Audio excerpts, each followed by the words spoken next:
উল্লেখ্য যে তারাবি তাহাজ্জুদ একটাই সালাত, তারাবিও যা তাহাজ্জুদও তাই। তিনি কি বললেন? তারাবিহের নামাজ তাহাজ্জুদের নামাজ একই নামাজ, দুটোটার মধ্যে কোনো পার্থক্য নেই। তার মানে তারা কি করলেন? তারাবি এবং তাহাজ্জুদকে এক বানিয়ে ফেললেন। আসলে কি তারাবি এবং তাহাজ্জুদ এক? বললেন কি আশ্চর্য কথা! এ তারাবি আর তাহাজ্জুদ নামাজ এক। লা হাওলা ওয়ালা কুওয়াতা ইল্লা বিল্লাহ। শরীয়তের দলিল চতুষ্ঠ দ্বারা কি আপনারা প্রমাণ করাতে পারবেন যে তারাবি এবং তাহাজ্জুদ নামাজ এক হয়ে গেল? কিয়ামত পর্যন্ত সময় দিলাম, পারবেন না। না কোরআন দ্বারা, না হাদিস দ্বারা, দাইফ হাদিস পর্যন্ত পেশ করতে পারা যাবে না এখানের মধ্যে তারাবি এবং তাহাজ্জুদ এক নামাজ হয়ে গেল। এটা একান্তই মন গড়া কথা হয়েছে। দ্বিতীয় নম্বর হচ্ছে, সমস্ত ফকিহ এবং মুহাদ্দিসিন কেরামগণ এবং কোরআনুল কারীমের মধ্যেও আল্লাহ তাবারক ওয়া তাআলা তাহাজ্জুদ পরিষ্কার ভাষায় উল্লেখ করেছেন এবং তাহাজ্জুদ নামাজ আলাদা নিয়ম আছে। তারাবিহের নামাজ আমরা আলাদা নিয়ম অনুযায়ী পড়ি। তাহলে তারাবি এবং তাহাজ্জুদকে আপনারা বরাবর কিভাবে মিলান? তারাবি তো আমরা বলি সুন্নতে মুআক্কাদা, তাহাজ্জুদ তো উম্মতের জন্য সুন্নতে মুআক্কাদা।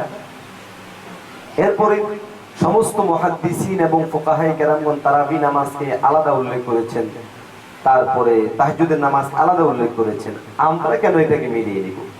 তিন নাম্বার হলো, রাসূল সাল্লাল্লাহু আলাইহি ওয়াসাল্লাম যদি আপনার কথা মেনেই নেই যেটা তাহাজ্জুদ ছিল, তাহলে একই নামাজ 12 মাস এটার এক নাম, আর 11 মাস এক নাম, আর 1 মাস হয়ে গেল এটার আরেক নাম। 11 মাস থাকলো নাম তাহাজ্জুদ, 1 মাস হয়ে গেল এটার নাম তারাবি।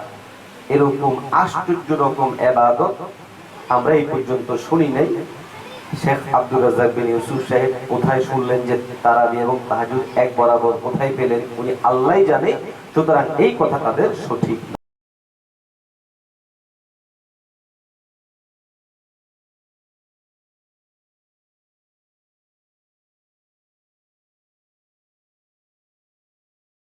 إنما يخشى الله من عباده العلماء।